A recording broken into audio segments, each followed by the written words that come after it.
Best health packages up to 80% discount. Tirumala Diagnostics.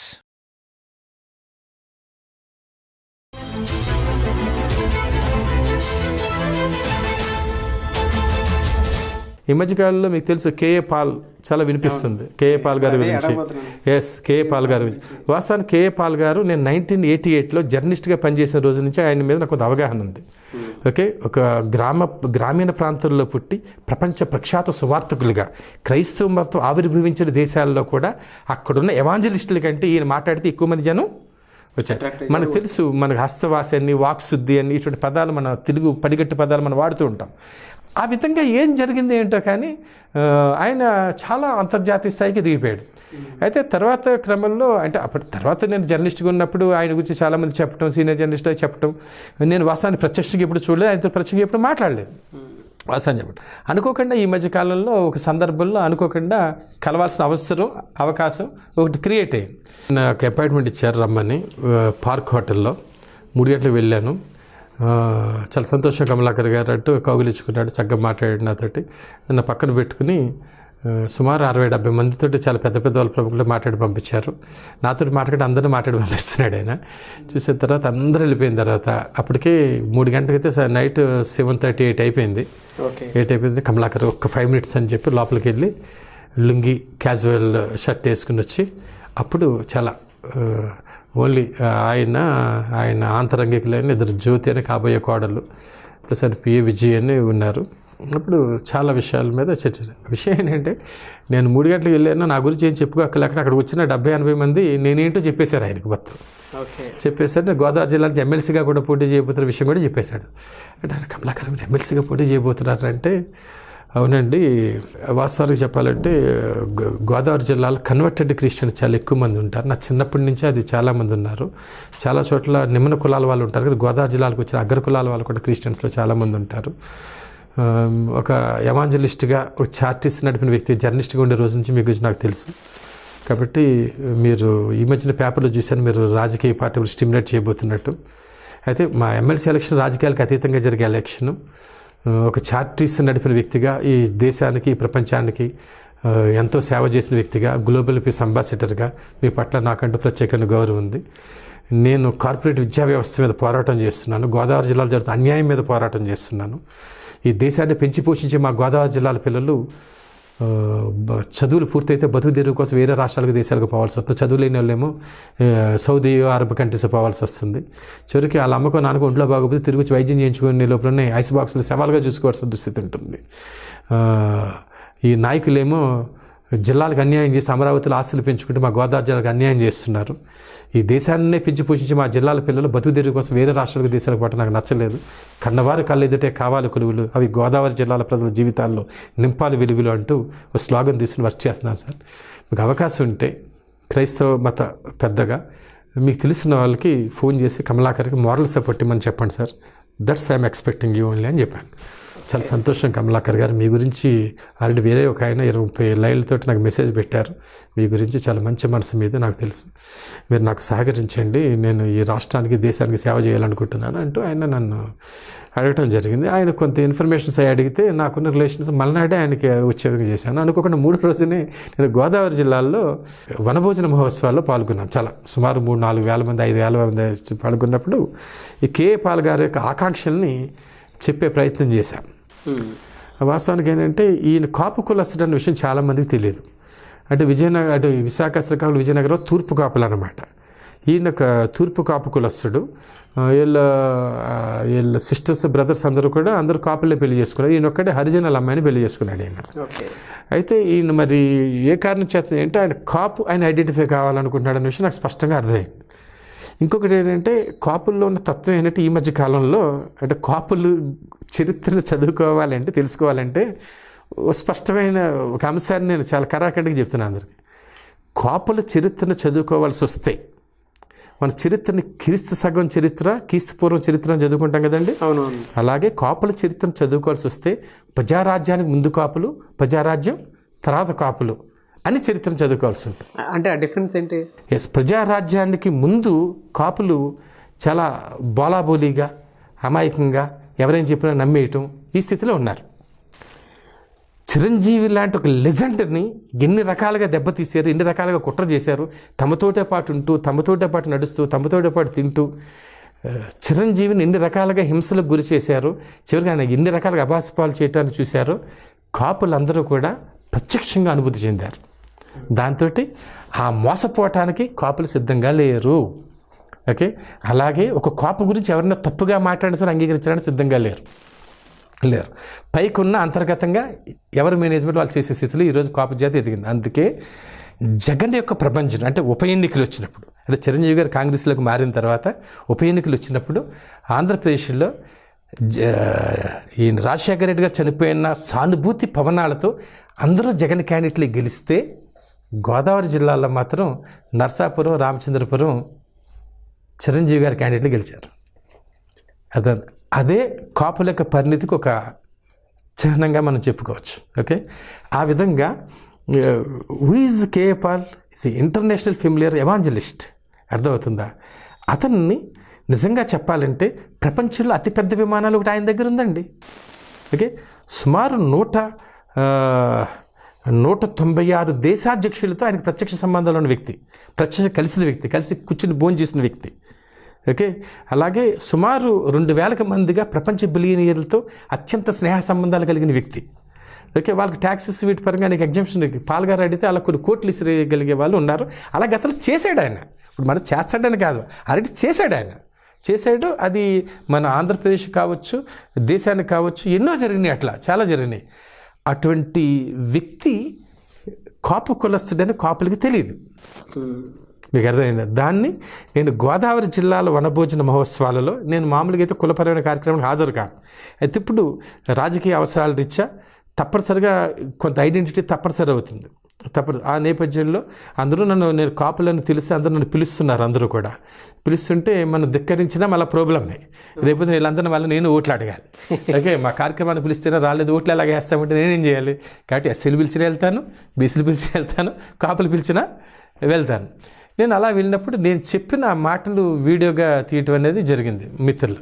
అది వాట్సాప్లో విపరీతంగా హల్చల్ చేసింది. దాంతో 13 జిల్లాలోని కేఏ పాల్ కాపులు అన్న విషయం మొత్తం స్ప్రెడ్ అయిపోయింది. Because of hypno Kamalakar KA Paul కాపులు అనే విషయం బాగా, అంటే ఆయన చెప్పుకునే దానికంటే హిప్నో కమలాకర్ చెప్పిన దానికి మీకు తెలుసు కదా రాటిఫికేషన్ ఏ లెవెల్లో ఉంటుందో.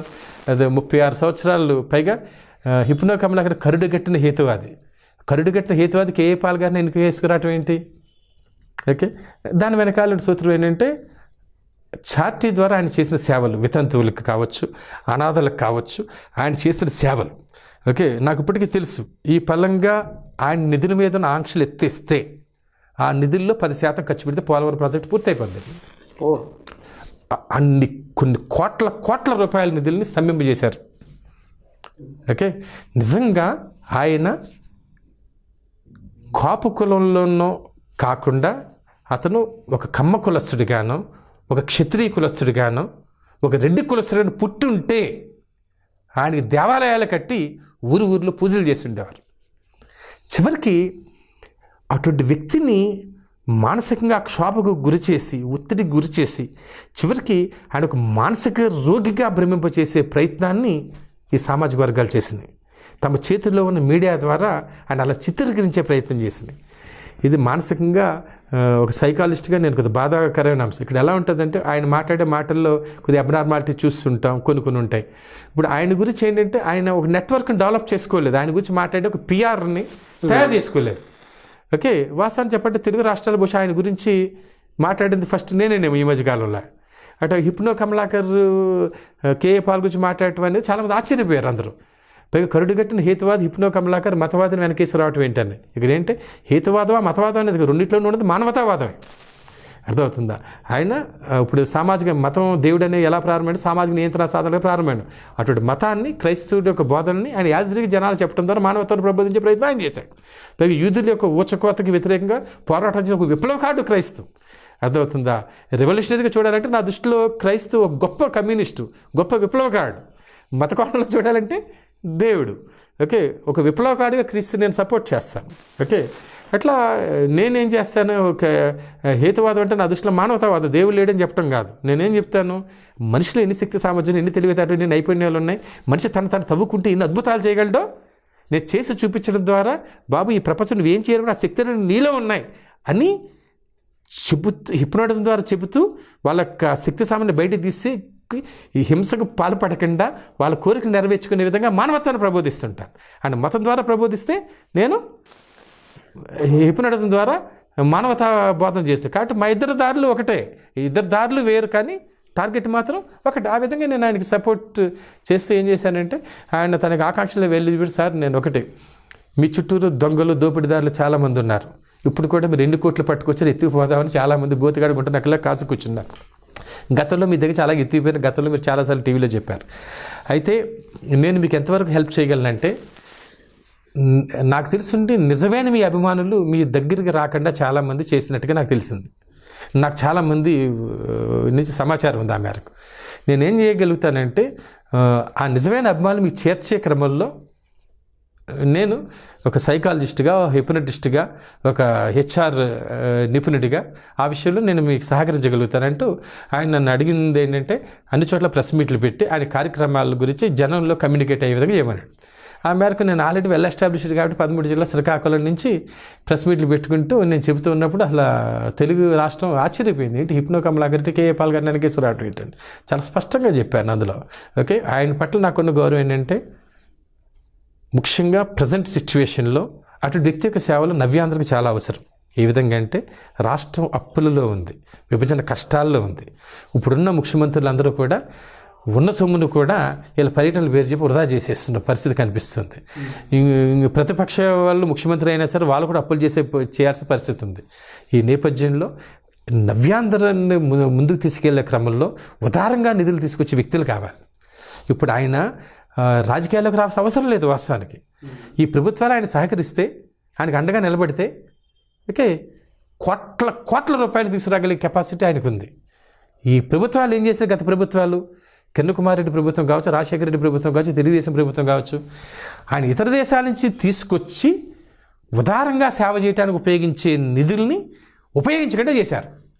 వీళ్ళు ఏ వంక పెట్టారు, వీళ్ళు విద్య ద్వారా, వైద్యం ద్వారా సేవ చేస్తున్న వంకతో మత మార్పిడులు చేస్తున్నారన్న సాకుతో చేశారు.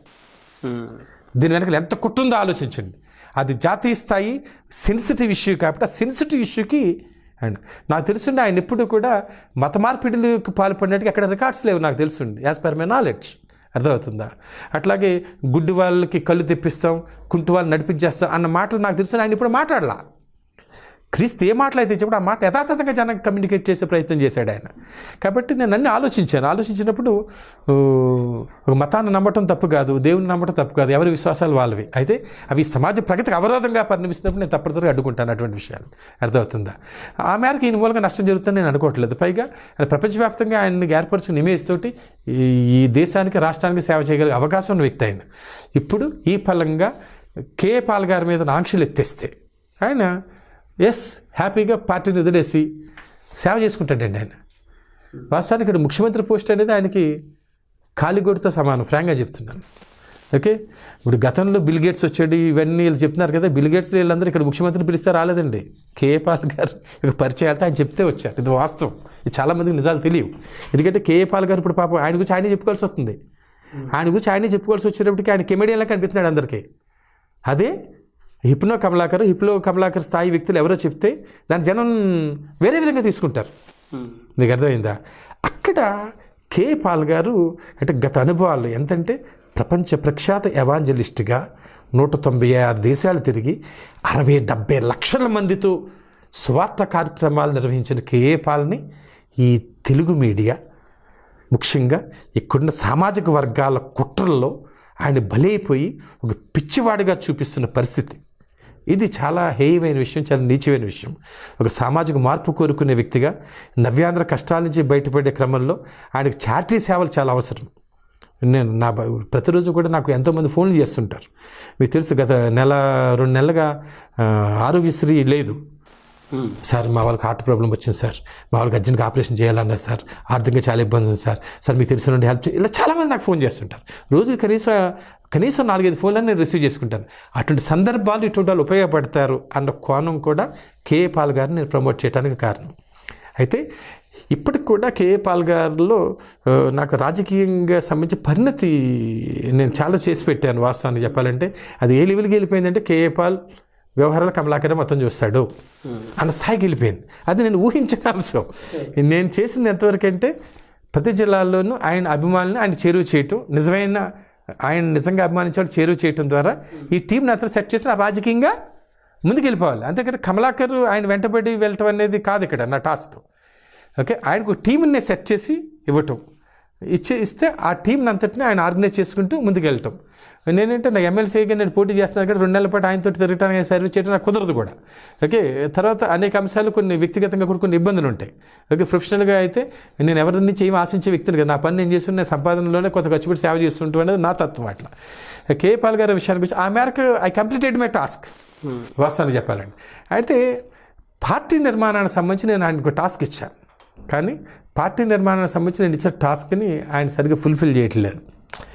ఆయన సరిగ్గా ముందుకు నేను ఇచ్చిన దాంట్లో ఆయన కేవలం 15% మాత్రం ఆచరించాడు. మిగిలినది ఆచరించడంలో ఆయన ఎందుకు తాసారం చేస్తున్నాడు నాకు అర్థం కాలేదు. దాన్ని స్టడీ చేసే టైం కూడా నాకు లేదు. ఎందుకంటే 2-3 రోజుల్లో ఎమ్మెల్సీ ఎలక్షన్ నోటిఫికేషన్ వచ్చేస్తుంది. తప్పనిసరిగా ప్రతిరోజు ఉదయాన్నే బయలుదేరి రాత్రి దాకా ఎమ్మెల్సీ క్యాన్వాసింగ్ చేసుకోవాలి. ఆ తర్వాత ఆయన అన్నాడు ఎమ్మెల్సీగా కమలాకర్ గారు ఎమ్మెల్సీ కంటే మీరు ఎమ్మెల్యేగా పోటీ చేస్తే మేము 80% గెలిపిస్తాను, మిమ్మల్ని మినిస్టర్ని చేస్తాను, 13 జిల్లాలు కూడా మన ఇద్దరు హెలికాప్టర్ మీద తిరిగి ప్రచారం చేద్దాం, మీకు తెలీదు ఎమ్మెల్సీ అనేది మీకు చాలా పరిమితమైన అంశం, ఎమ్మెల్యే అయితే బాగుంటుంది అని ఆయన ప్రపంచం చెప్పాను. ఒక మేధావుల సభకు నేను వెళ్ళాలనేది నా కోరిక, అంతే. నాకు వేరే ఆలోచన ఏమీ లేదు. కాబట్టి నేను మీకు చేయాలనుకున్న సర్వీస్ నేను మీకు చేశాను. ఓకే, ఇప్పుడు ఎవరైతే ఇప్పుడు దానికి సంబంధించి కొంత మెటీరియల్ అది ప్రిపేర్ చేసి ప్రతి చోట అటెండ్ అయిన వాళ్ళు ఇన్ఫర్మేషన్ చేసి ఆయనకి ఇచ్చాం. అన్నీ క్రోడీకరించుకుని ఆయన ఏం చేయాలంటే అంటే వాస్తవాన్ని చెప్పాలంటే దానికి ఒక 45 days ఒక ప్రాజెక్ట్ తయారు చేశాను నేను.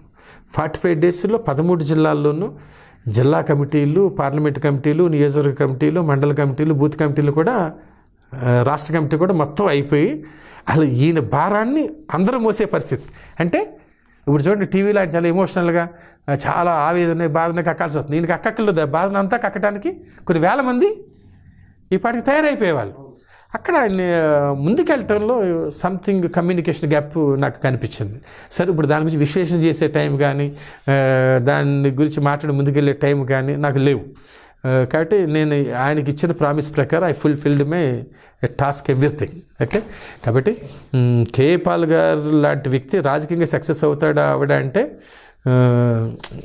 మామూలుగా రాజకీయ పరిజ్ఞానం ఎవరికైనా సరే మనకు అర్థమవుతుంది. అయితే ఒకటి మాత్రం నిజం ఏంటంటే నాలాంటి వాళ్ళని ఆయన అంటే నేను టైం స్పెండ్ చేయడం చేయకపోతే దట్ ఇస్ డిఫరెంట్ థింగ్. కొంతమందిని యూజ్ చేసుకుని సరిగ్గా వాస్తవాన్ని చెప్పండి నేను అన్ని జిల్లాలు తిరిగినప్పుడు నాలాంటి వాళ్ళు చాలామంది ముందుకు వచ్చారు. కమలాకర్ గారు మీరుంటే మీతో పాటు మేము ఉంటాం అంటూ. నిజంగా నేను అనుకున్న టాస్క్లో వెళ్తే ఇప్పుడు ఆయన అన్నట్టుగా 175 సీట్లు గెలవటం అనేది అది సాధ్యమయ్యే విషయం కాదన్న విషయం మన అందరికీ తెలుసు. కాకపోతే నేను నాలాంటి వాళ్ళతోటి అండ్ సరిగ్గా మా ఆలోచనల అభిప్రాయాలు కూడా కలుపుకొని నాలాంటి వాళ్ళకు 10 మందికి ఆ బాధ్యతలు అప్పగిస్తే మేమందరం అనుకుంటే గ్యారంటీగా జనసేన కంటే కూడా ఎక్కువ సీట్లు గెలవటానికి కేఏ పాల్కి అవకాశం ఉందండి. ఎస్, ఫ్రాంక్గా చెప్తున్నా.